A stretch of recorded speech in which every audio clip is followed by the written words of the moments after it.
अब आईएएस के एग्जाम में एक तरीका ये हो सकता है कि आप कहें कि भाई समानता होनी चाहिए, और समानता का मतलब ये है कि देश का कोई भी बच्चा जिसकी उम्र 21 साल हो चुकी है एग्जाम में, एक दो बच्चों की कहानी सोच कर देखिए। एक बच्चा है ए, एक बच्चा है बी। ए ऐसा है कि इसके पेरेंट जो हैं वो भी आईएएस हैं, फादर या मदर या दोनों। फिर ये हमेशा मेट्रो सिटीज में रहा है या रही है, दिल्ली में, जयपुर में, मुंबई में, और जो बड़े बड़े शहर हैं, इंदौर में, कभी अहमदाबाद में, गांधीनगर में, ऐसे कुछ बड़े शहरों में, लखनऊ में, इन सब शहरों में ये बच्चा रहा है। अंग्रेजी माध्यम से पढ़ा है, जो कि बहुत स्वाभाविक है कि अगर उसके पेरेंट्स का प्रोफाइल ये है और बड़े शहरों में बच्चा रहा है तो अंग्रेजी माध्यम से ही पढ़ा होगा। फिर उसे दुनिया भर की गाइडेंस मिली है उसके पेरेंट्स ने, और उसके अच्छे अच्छे स्कूल, इतने अच्छे स्कूल जहां टीचर्स की जिम्मेदारी है कि एक बच्चे का रिजल्ट अच्छा हो, जहां एक क्लास में केवल 20-25 बच्चे होते हैं, सरकारी स्कूल की तरह 60-70-80-100 बच्चे नहीं होते हैं, 20-25 बच्चे सिर्फ, और एक एक बच्चे पर ध्यान देना टीचर की जिम्मेदारी है।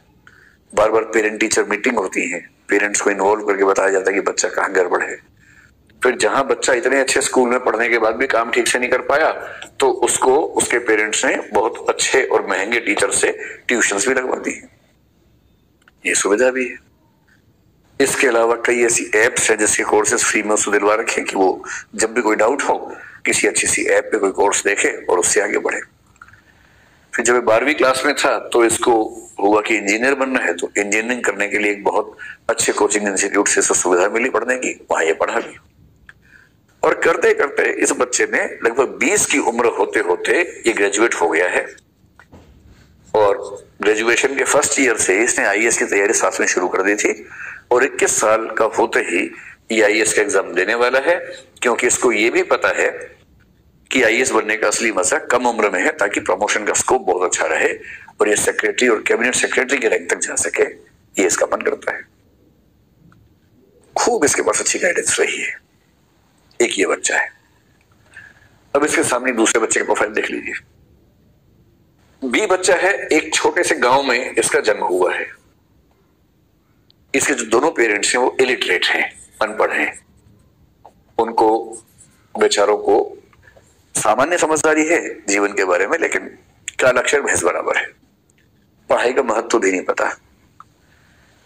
जब ये बच्चा 7-8 साल का हो गया तो सरकारी स्कूल में चला गया, क्योंकि गांव में आमतौर पर बच्चे थोड़ा लेट एज में पढ़ाई शुरू कर पाते हैं, कोई सपोर्ट सिस्टम था नहीं। यहां से जो रीजनल लैंग्वेज होगी, जैसे मैं कल्पना करूं कि हिंदी बेल्ट का है तो इसकी क्लासेस हिंदी मीडियम में होती थी, क्योंकि टीचर्स को भी हिंदी आती है, अंग्रेजी नहीं आती है। और अंग्रेजी आएगी तो ऐसा माहौल तो नहीं है कि सारे बच्चे अंग्रेजी बोल रहे हैं तो ये बच्चा भी सीख ही लेगा। टीचर बहुत पीटते भी हैं, पढ़ाने में बहुत रुचि नहीं है, सरकारी स्कूल में है तो कुछ छोड़ दे, आमतौर पर रुचि नहीं है। बच्चा स्कूल में कुछ ना समझ पाए तो उसके पास कोई अलग से गाइडेंस नहीं है। वो चाहे कि मैं ट्यूशन पढ़ लूं तो उसके पेरेंट्स के पास इतने पैसे भी नहीं है, और वहां पर कोई ऐसा अच्छा टीचर भी नहीं है कि उससे ट्यूशन पढ़ने को उसको बहुत फायदा हो। कोई ट्यूशन नहीं, कुछ नहीं। एक साल बच्चा फेल हो गया। फिर बच्चा जिस कॉलेज में गया उस राज्य में, वहां यूनिवर्सिटी का सिस्टम बहुत लेट चलता था, और करते करते ये बच्चा करीब 24-25 की उम्र में जाके अगर हो पाया तो ग्रेजुएट हुआ। ये बच्चा 20 में ग्रेजुएट हो चुका है और साथ में आईएएस की तैयारी भी कर चुका है। ये 25 की उम्र में जाके ग्रेजुएट हुआ है गिरते पड़ते किसी तरह से, और इसके परिवार से कोई सपोर्ट नहीं है। परिवार लगातार कह रहा है कि छोटी सी नौकरी पकड़ लो और शांति से बैठ जाओ। इसका मन इस बीच में करने लगा कि मैं कुछ बड़ा करूं, और इसको लगता है कि मैं भी आईएएस के बारे में सोचूं। कुछ लोगों ने इसको कहा तो उसके मन में ये बात आ गई। इसकी इंग्लिश इतनी खराब है कि इंग्लिश का पेपर क्वालिफाई कैसे करेगा ये भी इसके सामने चिंता है। भाई इंग्लिश तो भारत में जो ग्रामीण क्षेत्र के बच्चे हैं, रूरल बैकग्राउंड के बच्चे हैं, उनके लिए तो आमतौर पर एक संकट ही है अंग्रेजी। उनको ठीक से नहीं आती, माहौल ऐसा नहीं मिला होता, और इंग्लिश क्वालिफाई की बिना आईएएस बन नहीं पाएंगे। तो इसको तो ये भी चिंता है। अब इन दो बच्चों के बीच में आपको तुलना करनी है। और ये तो गांव का लड़का, अभी तक मान के चलने गांव की लड़की को मान लीजिए, तो इसके पढ़ने की संभावना और कम हो जाएगी, क्योंकि 5वीं क्लास के बाद लड़की स्कूल में पढ़े, यही कई पेरेंट्स को गवारा नहीं होता है। फिर अगर स्कूल, हाई स्कूल या कॉलेज गांव से दूर है तो वहां तक उसको भेजना, वो रहेगी कहां? लड़की हॉस्टल में रहे, ये तो और असंभव बात है। इसके लिए उसको अपने घर में क्रांति करनी पड़ेगी पहले, तब जाके बाहर जा पाएगी। और ऊपर से मान लीजिए कि वो बच्ची एक ऐसे समाज से है जो समाज ट्राइबल या एससी कैटेगरी का समाज है, जहां अवेयरनेस का लेवल आमतौर पर और भी कम है। अगर ऐसा हुआ तो मान के चलिए ग्रेजुएट होने की उम्र 25 से शायद और बढ़ जाएगी। अब आपको यह बताना है कि इन दोनों बच्चों को आपने आईएएस के एग्जाम में एक साल बिठा दिया और आपने कहा कि देखो भाई, समानता है, हमारे संविधान में लिखा हुआ है, आर्टिकल 14 में लिखा हुआ है, तो आप दोनों आईएएस का एग्जाम दो, एक ही पेपर आएगा, इक्वल कंपटीशन है, पूरी बराबरी है, भेदभाव तो हमारा संविधान करता ही नहीं है। और 21 साल से लेकर 30 साल के बीच में आप एग्जाम दे सकते हो 6 बार। बीच में तो चल रहा था 21 से 26, अगर 21 से 26 करते ये बच्चे तो बाहर ही हो जाते सारे के सारे। तो गनीमत है कि अभी 21 से 32 से 30 था, 30 भी ठीक था वैसे तो 21 से 30 साल तक का समय है और आपके पास 6 प्रयास है या 5 प्रयास है, आप इक्वल हैं, फाइट कीजिए।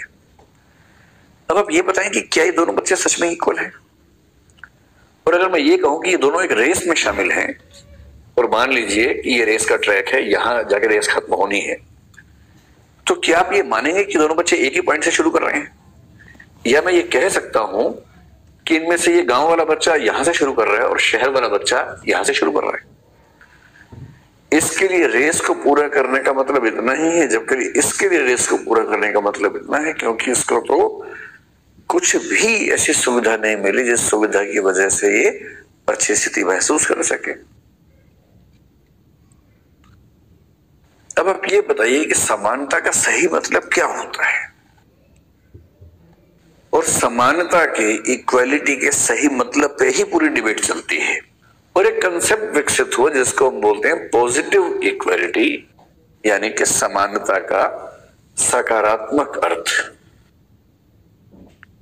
सकारात्मक अर्थ ये कहता है कि समानता का मतलब केवल रूल्स बराबर होना नहीं है, बल्कि जो वंचित वर्ग के लोग हैं, जो पिछड़े हुए लोग हैं, उनकी और मंजिल की, अवसर की दूरी उतनी ही रह जाए जितनी दूरी एक सामान्य वर्ग के व्यक्ति की है।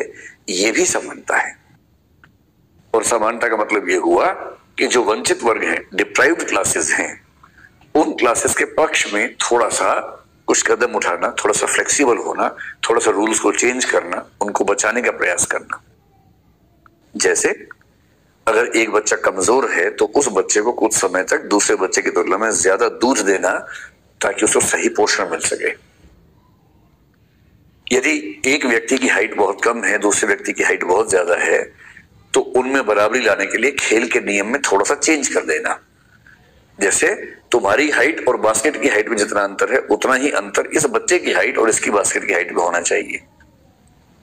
जैसे हम घर में करते क्रिकेट खेलते हुए कि अगर छोटा बच्चा खेल रहा है हमारे साथ और साथ में बड़े लोग खेल रहे हैं, तो हम छोटे बच्चों को क्या बोलते हैं कि तुम्हारी 2 बारियां हैं, हमारी 1-1 बारी है।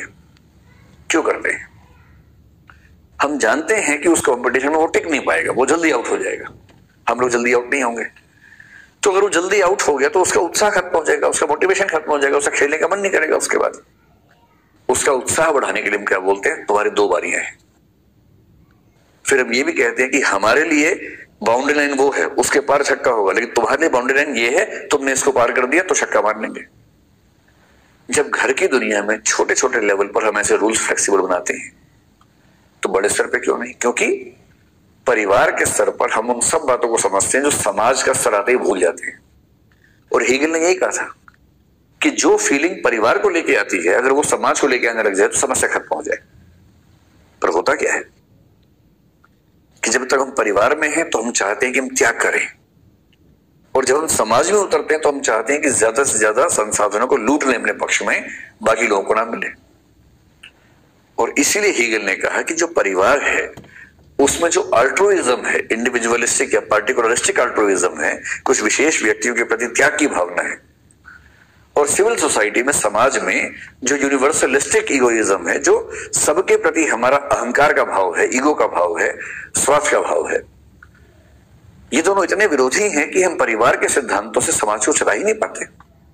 और उसी को ठीक करने के लिए हेगल कहता है कि राज्य का विकास हुआ, स्टेट डेवलप हुआ, जिसको उसने कहा कि उसमें यूनिवर्सलिस्टिक अल्ट्रुइज्म का काम करता है सिद्धांत, यानी सामान्योन्मुखी परार्थवाद कहते हैं, कि जिसमें सिस्टम तय करता है कि प्रत्येक व्यक्ति कम से कम इतना परोपकारी हो जाए जितना समाज को चलाने के लिए होना आवश्यक होता है। इसलिए जब हम कहते हैं कि समानता क्या है, समानता का ज्यादा अच्छा कंसेप्ट माना जाता है पॉजिटिव इक्वालिटी।